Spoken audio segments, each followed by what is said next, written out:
Muito bem, pessoal, vamos para mais notícias do Cruzeiro. O Cruzeiro que preservou seus titulares e conseguiu uma vitória contra o Palestino de 2-1 na noite dessa quarta-feira no Mineirão pela quinta rodada da Copa Sul-Americana.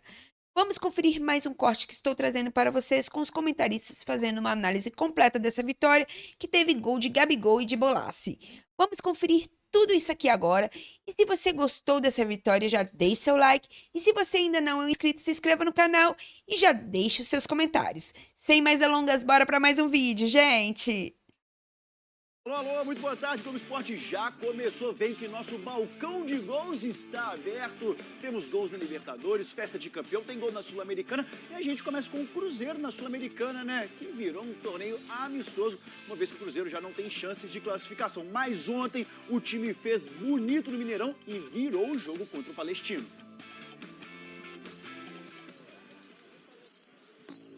Como é que tá o movimento aí hoje? Hoje tá bem fraco, meu amigo. Felizmente o Cruzeiro saiu, né, do campeonato. Fraquíssimo, moço. Tem mais camelô do que comprador. O que vocês estão fazendo aqui pra esse jogo, gente? Tá faltando clima em casa? Ué, cara, a gente tá aqui porque a gente ama o Cruzeiro, né? Não tinha um programa melhor pra fazer em casa, não? Já saiu do campeonato, não adianta nada, não. Hoje é amistoso, né? Jogo treino. É importante, né? Tá aí pra apoiar os jogadores. Hoje é esquenta pro clássico. 2-1 pro Cruzeiro hoje. Já sai daqui vencedor. Bom palpite, hein? 2-1 pro Cruzeiro hoje. A fé dos quase 10 mil torcedores que foram ao Mineirão era num resultado honroso. A primeira vitória nessa edição da Sul-Americana. E a gente tinha que dar uma resposta também nessa Copa Sul-Americana. Entender a camisa que a gente está representando, defender nosso escudo dentro do campo e tentar sair com vitória. O Romero foi um dos 3 titulares escalados por Leonardo Jardim. E viu, paradinho, lá de dentro da área, o Martínez abrir o placar pro Palestino logo aos 7 minutos de jogo. Aí o Gabigol resolveu chamar a responsabilidade para ele. Tentou 1, 2 vezes. Estou feliz, fui titular hoje, tenho entrado, tenho ajudado. Ele é um grande finalizador. Quem mandou bem na lateral esquerda foi o garoto Cauã Prates, de 16 anos.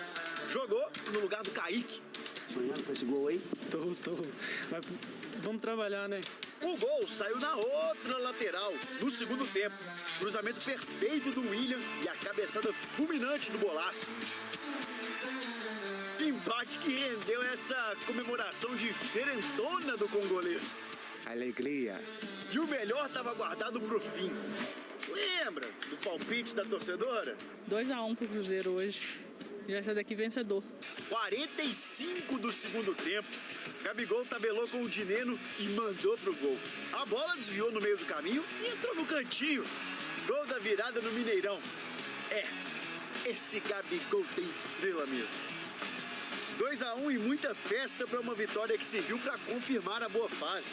São 5 vitórias nos últimos 6 jogos e o Cruzeiro vai embalado pro clássico. Nosso time está muito bem, estamos muito tranquilos. Agora temos um clássico pela frente, na nossa casa, com a nossa torcida. É treinar amanhã, descansar bastante, estar pronto pro jogo.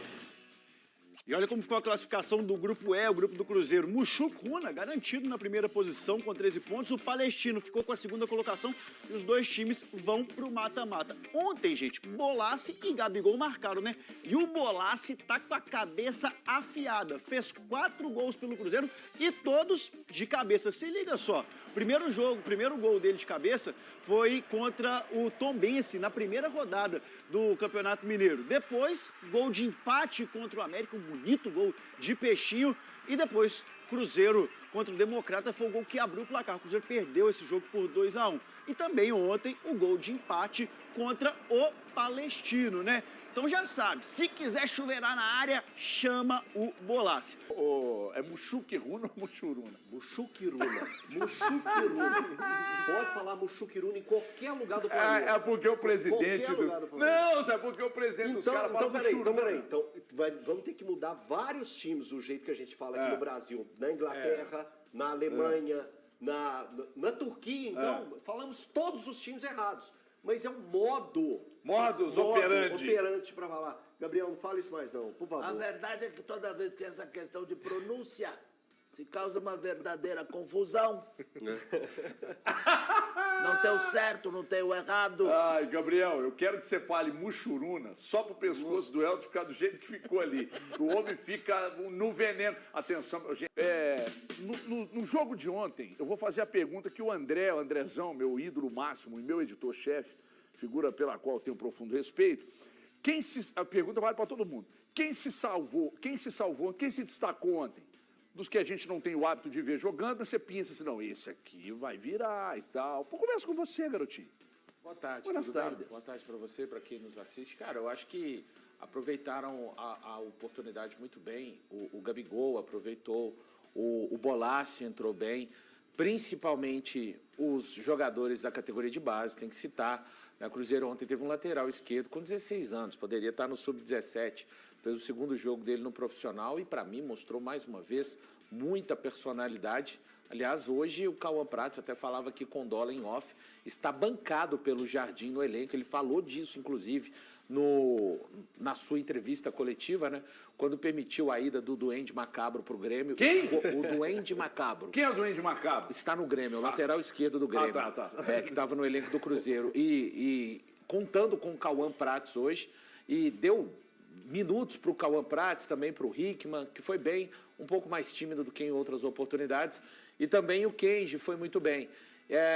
Jogadores ainda que precisam, na minha opinião, podem ser melhores ainda do que foram ontem. O William, né? A gente está falando de um cara que foi durante muito tempo titular da lateral direita do Cruzeiro, em que pese fez uma boa assistência para o Bolassi. O próprio Lautaro, o Wallace também não me agradou, mais uma vez, teve 45 minutos.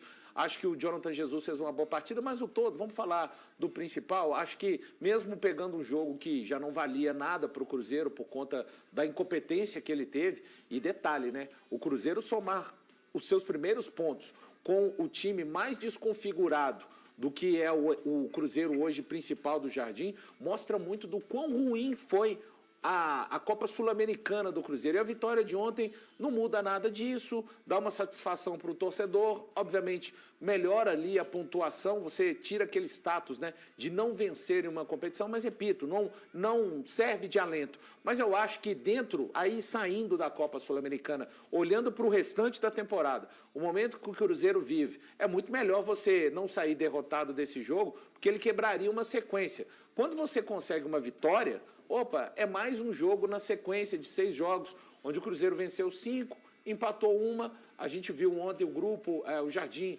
mais uma vez, o Vidalba falando, né, que ficou muito feliz pelo grupo, os jogadores que entraram. Então, usar dessa situação, a instituição não queria, o Jardim também não, o elenco, o torcedor. Ninguém queria o Cruzeiro eliminado na 4ª rodada de uma competição como a Copa Sul-Americana. Mas aconteceu e agora é disso, né? Você tem duas questões. O que você vai fazer com isso? Ficar carregando essa mágoa para o resto da temporada ou tentar fazer disso no jogo de ontem, como o Cruzeiro fez, venceu o Palestino. Estava jogando muito a valer, porque para ele, Palestino, uma vitória significaria praticamente garantir a 2ª colocação no grupo. Quem diria, hein? O Mushuki Runa virou o babaiaga do grupo. Mas, então, é isso. Acho que o positivo de ontem é a vitória mantendo a série do Cruzeiro invicta de 6 jogos e também jogadores, principalmente da categoria de base, que apareceram muito bem ontem.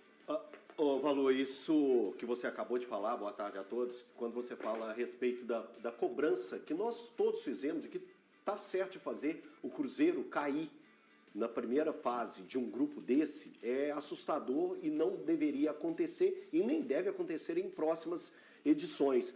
Quando a gente pensa o seguinte, você acabou de apontar, era o time com maior número de jogadores reservas, teve jovens da base sendo utilizados. Segundo tempo todo mexido. Todo mexido, um time todo mexido. E o time do Cruzeiro... Treinão, né, Eltinho? Treinão de luxo, né? Um treinão, mas eu quero falar a respeito do elenco e do que é o Cruzeiro. O Cruzeiro com esse time todo mexido foi capaz de pegar e bater o Palestino. Que quando começou a competição, a gente falou assim, o time que o Cruzeiro vai ter mais trabalho é o Palestino. É o Palestino. E hoje, com esse time todo mudado, o Cruzeiro pegou, venceu o Palestino, poderia ter feito um placar mais tranquilo, deixou para os últimos minutos conseguir a virada. Não, o normal seria o Cruzeiro, pelo que jogou ontem, conseguiu uma vitória mais tranquila, mas não foi o que aconteceu, mas o Cruzeiro venceu. O Cruzeiro fez o que não tinha feito em outros momentos com times melhores. A escalação do Cruzeiro, a gente olhando, eram escalações melhores. Então, ou seja, isso não poderia ter acontecido. A gente não podia hoje estar aqui, nesse dia, depois da 5ª rodada, tá comentando uma eliminação do Cruzeiro que aconteceu na 4ª. Ontem o torcedor, os heróis que foram ontem pro jogo, para acompanhar a partida, falo dos torcedores, eles foram para dar moral pelo que vem acontecendo com o Cruzeiro. Exato. Por essa mudança do Cruzeiro. Porque se a gente tivesse vendo a baba do boi cansado... Esquece.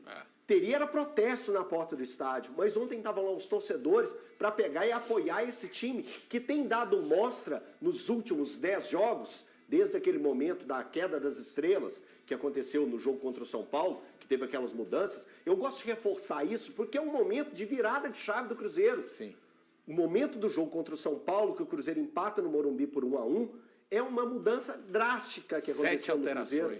7 alterações, uma delas obrigatória, mas teve várias mudanças, né? Foram 6 mudanças que mexeram bastante no Cruzeiro, e de lá para cá, o torcedor do Cruzeiro passou a ver um novo time. E é esse novo time que o torcedor está acreditando. Então, quando você vê os 9 mil torcedores no Mineirão ontem, eles estão ali pelo que o Cruzeiro vem fazendo, pelo que o Cruzeiro ainda pode fazer na temporada. Então, isso mexe muito. E o Everton perguntou no começo sobre jogadores que chamaram a atenção. Teste, né? Cara, o Kenji, eu estava falando com o Valor ali fora, é um jogador que o torcedor do Cruzeiro tem que ficar atento. Porque eu vou voltar na derrota que o Cruzeiro teve, a última derrota que o Cruzeiro teve nos últimos 6 jogos, o Cruzeiro vem numa sequência sem derrotas a 6 jogos, a última derrota foi justamente para o Palestino, lá no Chile. E no jogo contra o Palestino, o Kenji entrou, ele jogou 27 minutos. E naquele jogo, apesar do Cruzeiro ter um começo muito melhor que o Palestino, poderia ter feito 3 gols, a rotação do time cai bastante na segunda parte do jogo, no segundo tempo. E o Kenji, se os jogadores do Cruzeiro estavam naquele jogo a 60 por hora, tipo assim, Copa Sul-Americana... Você lembra quem ele substituiu? Ele entra no lugar do... Dudu, isso. Ele entra no lugar do Dudu. E a rotação do moleque era outra. O cara partindo pra cima, o garoto, partindo pra cima, tentando jogada, dominando e correndo pra cima dos marcadores, mostrando uma gana muito diferente daqueles caras que estavam lá. E até do próprio Dudu, que ele entrou substituindo. Então, assim... É um menino para olhar com cuidado, com ter tranquilidade. Não estou jogando pressão, nenhum torcedor tem que jogar pressão nele, mas é filho do Kleber. O Kleber é um cara que eu gostava pra caramba de ver jogar. E se seguir os passos do papai, esse menino vai dar muita alegria. Eu falei aqui, eu quero ouvir o Dólar, quero ouvir o Galante também, mas eu falei aqui sobre essa questão de... Não, eu falei lá na rádio ontem. Sobre essa questão do Léo Jardim burilar os caras, né? Meio que dar uma moldada nos caras e tal. É nele que vocês têm que colar, molecada. É nele que vocês têm que colar. Fazer o que o cara tá falando pra fazer, executar e tal. Daqui a pouco a gente vai ouvir, inclusive, o Léo Jardim, só que perguntado na coletiva, o Dolly e Galante vão falar agora, sobre janela de transferências e tal. O Léo Jardim deu aula, hein? Olha a resposta dele, veja aí. Mas com certeza que hoje... É mais difícil trazer jogadores para o Cruzeiro do que era há 3 meses. Os nossos jogadores têm mostrado talento, têm mostrado capacidade e hoje em dia não há qualquer jogador que joga e vem jogar no Cruzeiro. Por isso a janela só servirá se nós conseguirmos trazer mais elementos para o grupo que dê mais um equilíbrio no plantel. Mas neste momento nem estou pensando muito na janela, porque neste momento é importante. Este grupo tem dado uma resposta efetiva, mesmo aqueles que jogam menos, e estou satisfeito. A janela vamos ver se existir necessidade.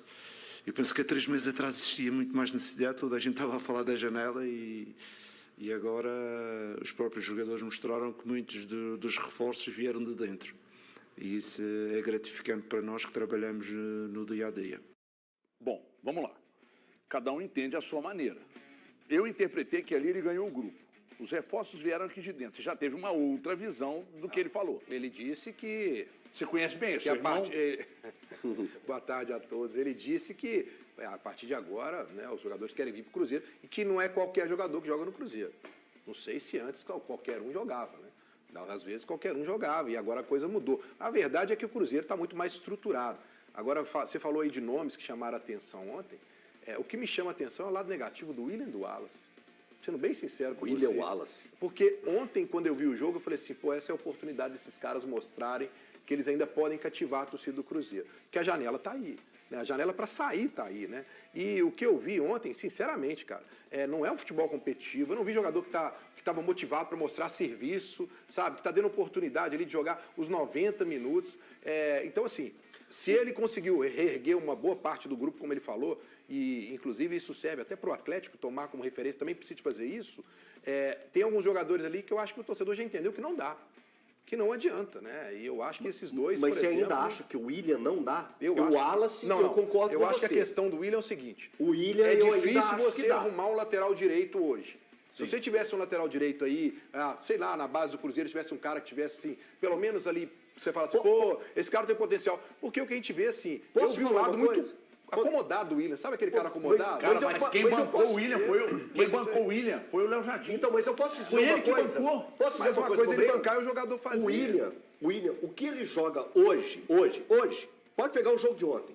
Pra mim, ele colocaria os dois laterais do Atlético no banco de reservas. Olha, Elton, mas a questão é que o William, pra mim, ele não fez um jogo ruim ontem, tá? A questão é porque eu olho pro William imaginando o próprio padrão que o William estabeleceu. A expectativa maior. A gente tem que... Não, mas é expectativa baseada no que ele já fez aqui. Ele foi um jogador que, pra mim, quando chegou à seleção brasileira e foi convocado, não foi loucura pra mim. Não foi loucura. Na minha opinião. Ele era o melhor lateral. Na minha opinião. Então, é que o sarrafo do William, ele está jogando o que ele está jogando. Pra ele, hoje é pouco.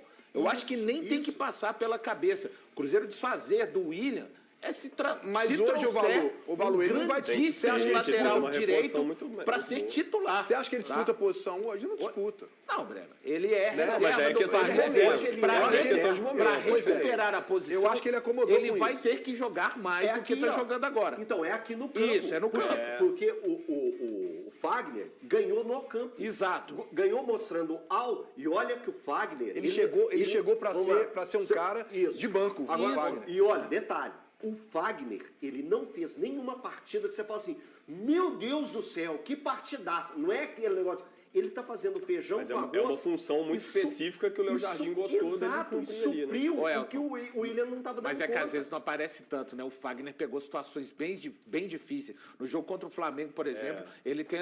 Embates. Não, é porque o William aparece... Quem aparece mais do meio para frente...